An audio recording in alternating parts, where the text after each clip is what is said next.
Good morning. Ngasi se sagon se numit ko hadi sagon se numit se akhoi gi card ki message ai peteng ye minar se ko ado sagon se noi bele na akhoi na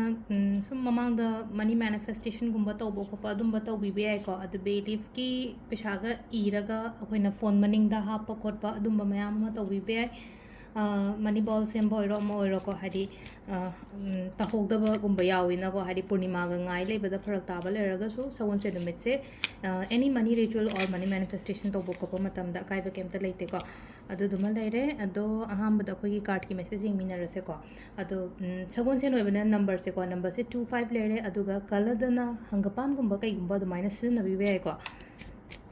ado kai first ko card ohum ka tang ko ke ko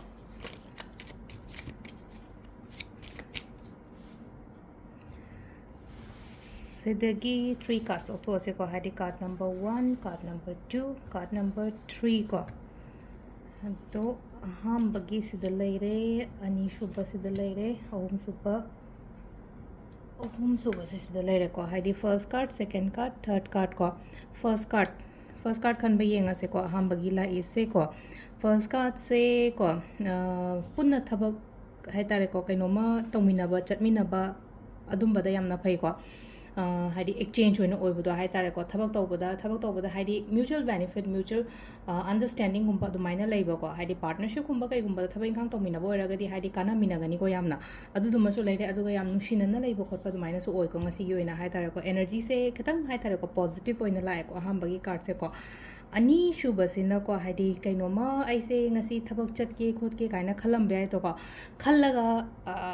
lotion baga di loiraga chattadanaga leibadu dumai toroga admaina ktang feel togani ko adu hadi chaning tabado last hadi chasira chaloisira kaina khanjana leibado hadi chatlo dugi poto aina ngasai chatke na khalami ba ngarang na han chatke na khalami ba poto chatpiu ko hadi kaino toroga leibigano sigi pot sema ko hadi tu oge kaina khandok taba ai dare adu sisina ko gi keno re ko number 2 gi card ko gi energy number 3 ko number 3 sina kitang ko keno tawe ko kara hadi potsing se loina ma withdraw to thopagi type to ko ai do to roige draina khalak pa gumbo oiram ba ko ngasi chamana na second se ga second gi sina hadi chatta ba oina oirana ko third gi sina ai do withdraw to thopo do hadi situation so da ko as ai do chatning dre da na traga ai do ngamaroi da na traga keno da amuka hon sida cards na hai se kaino ha ganja try to bong tanga hadi aina na nga sai khalam yo poto amuka try to go ba hadi you should try once again and hai tare ko se ko adu na amuka try to bio hadi give up to thoko na traga mai le thoga chen ga da matam natte ko ai face to biba hadi keno tori ba haji haji aina ai problems oiro ai situations oiro any conditions ko aina haji haji ngasi gi oina haraga di adu mayam do face to biba copy ba du maina oina oi ko si sina akoi gi ngasi gi oina card ki message le ko timing sina mari ga minute kunthra ni pandagi na taru ka minute tara taru phawng le re adagi